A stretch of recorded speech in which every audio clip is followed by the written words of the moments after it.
Em geral, uma única rainha é responsável por botar os ovos, dando origem a todos os demais indivíduos da colmeia, além de atuar na organização do enxame. As operárias e campeiras fazem todo tipo de trabalho dentro e fora da colmeia, como a construção, manutenção e limpeza do ninho, proteção da colmeia contra predadores, localização e coleta de recursos, entre outros. Os machos têm como função principal copular com a princesa, que é a rainha ainda virgem, do que chamamos de voo nupcial. É muito comum observarmos um grande agrupamento de indivíduos machos ao redor das colônias quando há a presença de uma princesa em fase de acasalamento. As abelhas nativas sem ferrão podem ser divididas em dois grupos. O grupo das abelhas jataí, também chamado grupo das trigonas, e o grupo das manduri, também chamado grupo das meliponas. A principal diferença entre esses dois grupos é a forma como nasce a rainha. No grupo das jataí, no qual estão inseridas além da própria jataí, as tubunas, as mirins, a vorá, a iraí, entre outras, que em geral também são abelhas menores e que fazem um tubo ou canudo na entrada. Nessas, as rainhas nascem através de um ovo especial, chamado de realeira. Já as abelhas do grupo das meliponas, como a manduri, a mandaçaia, a guaraipo, a zuruçu, em geral são maiores e não fazem tubo na entrada. Nessas, a rainha pode nascer de qualquer célula de cria. Essa diferenciação vai ser importante para a criação, pois existem alguns manejos que são um pouco diferentes entre elas, como veremos a seguir. Os meliponíneos, em sua grande maioria, vivem nas matas, onde fazem seus ninhos e retiram seus recursos. Elas fazem os ninhos principalmente nos ocos das árvores, mas algumas espécies podem fazer no chão ou em fendas nas pedras. As abelhas se alimentam quase exclusivamente do que as flores oferecem, o pólen e o néctar. Do pólen, retiram as proteínas e do néctar, que depois de processado pelo sistema digestivo das abelhas, se transforma no mel, rico em açúcares, sendo a principal fonte de energia. As abelhas evoluíram junto com as plantas, tendo uma relação de interdependência entre elas. Ao mesmo tempo que as plantas fornecem tudo o que as abelhas precisam para sobreviver, as abelhas são fundamentais para a polinização. Através de estruturas do seu corpo, levam o pólen de uma flor para a outra, garantindo a variabilidade genética e melhorando a qualidade dos frutos e sementes. Esse processo é essencial para a manutenção das plantas, e assim, de toda a vida na Terra. Além do pólen e do néctar, as abelhas extraem as resinas das árvores. Assim produzem o própolis, utilizado para a construção e defesa do ninho. Outros materiais de construção do ninho são a cera, produzida pelas operárias jovens, em glândulas localizadas no seu abdômen, o cerume, que é a cera misturada com própolis, sendo o principal material de construção do ninho, e ainda o geoprópolis, que é o própolis misturado com barro, utilizado exclusivamente pelo grupo das meliponas para delimitar o ninho e vedar frestas. É muito importante conhecermos a estrutura e a arquitetura da colmeia. A entrada é o único acesso ao interior do ninho. Cada espécie constrói um tipo de entrada, sendo possível identificá-las a partir disso. A entrada é seguida por um túnel de acesso, que tem uma função estratégica de defesa, dificultando a invasão da colmeia. O invólucro, composto por finas lamelas de cerume em volta dos discos de cria, tem a função de manter a temperatura estável e de proteção do ninho, funcionando como uma espécie de labirinto, dificultando a chegada de invasores ao coração da colmeia. Os favos, ou discos de cria, é o coração do ninho, onde são depositados os ovos pela rainha. Esses discos são formados pelas células de cria, feitos de cerume pelas operárias. Os discos de cria sempre são construídos de baixo para cima, à medida que a rainha vai depositando os ovos até que encoste no teto da colmeia. Quando os primeiros ovos mais de baixo já nasceram, a rainha desce e recomeça a postura, novamente de baixo para cima. É importante diferenciarmos os discos de cria novos dos discos de cria nascentes. Os discos de cria novos têm geralmente uma coloração mais escura, por ter uma grossa camada de cera por cima. É possível observar células novas em construção nas bordas.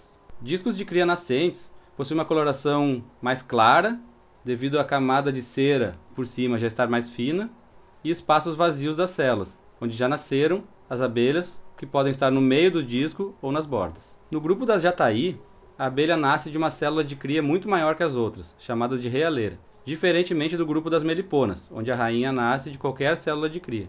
Identificar a presença de uma realeira nos discos de cria vai ser fundamental na hora da divisão da colmeia. Potes de alimento são onde são armazenados separadamente o pólen e o mel, sendo as reservas de alimento para consumo imediato das abelhas localizadas próximas aos discos de cria, e o excedente é armazenado na parte superior da colmeia. Cada região tem suas abelhas específicas, adaptadas àqueles ambientes em relação à temperatura, umidade e diferentes tipos de vegetação. Por exemplo, existem espécies que ocorrem apenas na região amazônica, como alguns tipos de uruçu, ou adaptadas a regiões de maior altitude, como a guaraipa, e ainda espécies que podem ocorrer em muitos tipos de ambiente, e em praticamente todas as regiões do Brasil, como a jataí, por exemplo, que ocorre desde a Argentina até o México. Um outro aspecto interessante da biologia das abelhas é que elas são capazes de regular o calor no interior do ninho, mantendo estável uma determinada temperatura. As operárias têm mecanismos para aquecer as colmeias em dias frios e resfriar em dias quentes. Para isso, gastam energia. Por isso a importância de escolhermos espécies adaptadas à nossa região, bem como utilizar modelos de caixas e madeiras com espessura adequada, proporcionando um ambiente com uma temperatura mais adequada e diminuindo o gasto de energia com essa atividade. Como consequência, podendo dedicar mais tempo à produção de mel.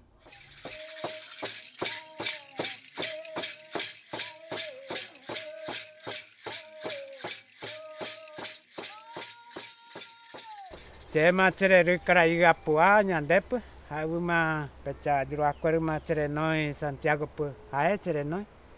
Ai apuma tekoa ubu potu, apuma petei ubu rogoreko tuichai, agui nakuni ine mai ave, da tuichare mai ave. Ai uma amombe ce apu jate iregwa. Ai uma ai chaukata pendebu pe ba chapa ia quero o moira ai quero ta i o nye moi o bupa ba chapa ta i oi ara mingua i o greko ichu o ima nyande quero nyanya gareko kwa da japo koi ba ichure urara kangwe irive i jareko e ko ema urara kangwe i ai chau kata penda bupa ba chapa nya no iangwa apa manjate iru oi ko iru i chaukata pendebu pe ba chapa nya noema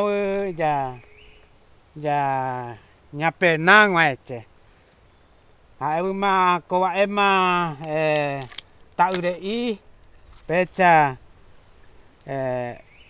ta ku i ja arami ko ta ku i ko ema ta ure tui chave i mangiare iguare ma ko e mata ku i tera mama hupi a iri veteri oi a era me are iteri oi ko angwa tugue irami a e ma nanya mon buina pecha guai pecha ja ipo i re nya ma era ko e rupi oi na mo pecha ja jai pe i ra we tangwe ku i ko e ko ma tangwe ku i meme a pu mai bora i oi ko e bora i era me avi nanya mombu te mari ve avi e ko e oi ai te kwe i ko te kwe i kwai era mingua nanya mombu te mari ve a e we na pono ai kweru ma pecha ngwe tangwe o ya gwe pu aeju e o moimba i he bora moimba i queri aeju a era mi uma jai po una re ko pecha nya noe ai pu na nya mombu parei